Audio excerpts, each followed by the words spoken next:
Hey, what is up? It is Ross Cessna from Spiritual Phoenix Studios, bringing you a free daily tarot card reading. But first, we're going to take a deep breath. So breathe in, hold it, breathe out. And if you feel better, leave a like, drop a comment. So on this day, the Metropolitan Museum of Art acquired its very first object in 1870. A Roman sarcophagus with Cupid and arrows carved into it. It was the first piece of the most beguiling and haunted building of New York City. Now, are you ready to read your cards outside of the box and take your cards outside of the home? I'm not, because it's Corona, right? But this might be something you want to do at another time. One of the most pleasurable experiences to be had with tarot is using the cards to connect with a place or piece of art. Converse with art objects, the artist who created them, or even with the wisdom of a specific place using tarot as a communication device. So you must take yourself and the cards outside of the home for this exercise. For our sake, we'll just have you visualize a place that you would like to go or a place that has meaning to you. Select a location. It could be a museum with your favorite painting, the residence of your favorite deceased writer, or a sacred spot in nature. Create a specific list of questions. So if you want to pause this video, make a specific list of questions, you can do that. Or you can just go with the ones that we're using, or you can use the 6 cards that I pulled to answer your questions. What wisdom does this place have to offer us? Daughter of Cups comes up. This is Page of Cups in traditional tarot, and it is in reverse. Page of Cups in reverse is about being a dreamer. It's saying you have your head in the clouds a little bit. Sometimes this type of dreaminess can go a little bit too far, and it's ungrounded and not very practical. So it's maybe saying you might have to refine some of your approach, or it's saying this place puts you in this dreamlike state and gets you out of maybe some of the mundane reality. So it can be good. It depends upon what your lifestyle is like. Let's leave it at that, right? How does the energy of that place fuel you is the next question. And 6 of Swords comes up in reverse. 6 of Swords in reverse is about feeling trapped or afflicted and kind of like needing a break.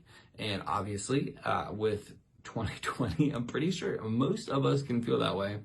But when you look at what 6 of Swords means in the upright, like this is kind of the opposite of that escape or that like trap feeling. This is about transition or rite of passage. So the energy of that place feels like movement, progress, development. And that's kind of a good feeling, right? What secret can that place whisper to you? 4 of Wands comes up. So it's trying to tell you energy of 4 of Wands. 4s are about stability. Wands are about desires. This is saying like a stable ground to build the life that you want. And 4 of Wands is actually about harmony, home, and marriage. So pretty nice energy there, right? And I think that card is saying that it is a good place to build a home, or potentially to find some kind of philosophy if you're picking like a piece of art, per se, a philosophy that can help you feel more at home.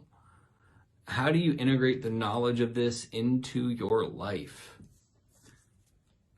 King of Wands comes up in reverse. King of Wands in reverse is about being a disciplinarian or like a tyrant or kind of a cruel ruler. How do you integrate the knowledge of harmony, home, and marriage into your life? I would say this is saying stop beating up on yourself. I think that most often for a lot of us, our lives are pretty good, and we spend a lot of energy thinking how much better they could be rather than focusing on how great they actually are. And if you're watching this, you're probably on the upper curve of wealthiest people, even though you might not feel like that. Statistically, many of the people that will see this are astronomically more wealthy than the poorest people. So when you start to put things in that perspective and focus on what you do have and how blessed you really can be, it transitions more into the energy of King of Wands upright. King of Wands upright is about being a visionary and an entrepreneur. And when you can begin to focus on the opportunities and the good things in life and create that like deep sense of purpose, life changes in a big way. Why is this place important is the next question. The Chariot comes up. That's about self-control and willpower. It is something that helps you have focus, and sometimes we need to have places to focus on in order to get the results that we want, right? Think of like throwing a dart. If you don't have a target, it's hard to know how accurate you're going. Like if you're just throwing a dart, it's just going to hit whatever. But if you have a specific place in mind, it's way easier to hit the target. Something about this place helps you focus your energy, your focus, your attention, so you can get the results that you want. What do you need to know?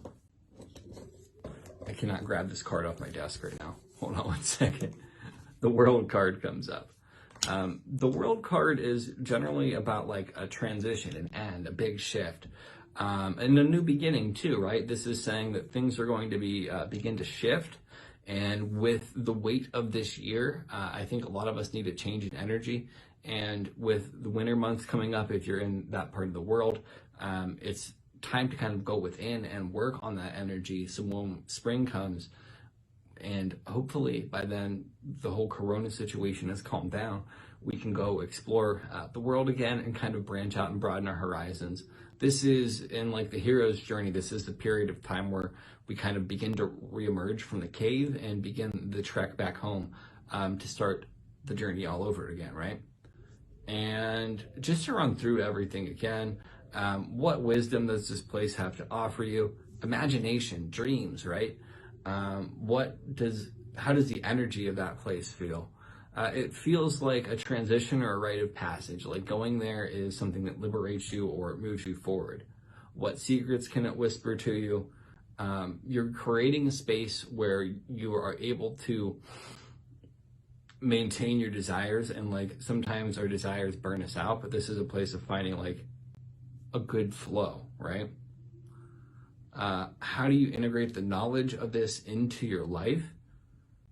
Stop beating yourself up, give yourself a bit of a break, and focus on some of your dreams and ambitions and watch what bubbles up as a result of that. Why is this place important is the next question. The Chariot card comes up. It's about self-control and willpower, right? It's about harnessing your focus on something, working towards it, reaping the benefit of that, and then using that kind of the dopamine rush or like the feel-good chemical rush that your brain gets to begin to wire yourself to live towards creating that, right? Doing things that you find purpose in and creating purpose for yourself. Why is this place... Okay, we already did that one. What do you need to know? Things are about to shift, right? It's a big pivot point for you. Ride the wave, ride the lightning, and get ready for it. Anyhow, if this was helpful, drop a like, leave a comment if you haven't already. Follow me, and I do offer private readings if you're interested in that. The link, if you're on Instagram, is in my bio. Check that out. I have over 200 and some reviews, over 700 sales. People love me. Maybe you will as well. So I hope to work with you, and I hope you have a blessed day. Peace.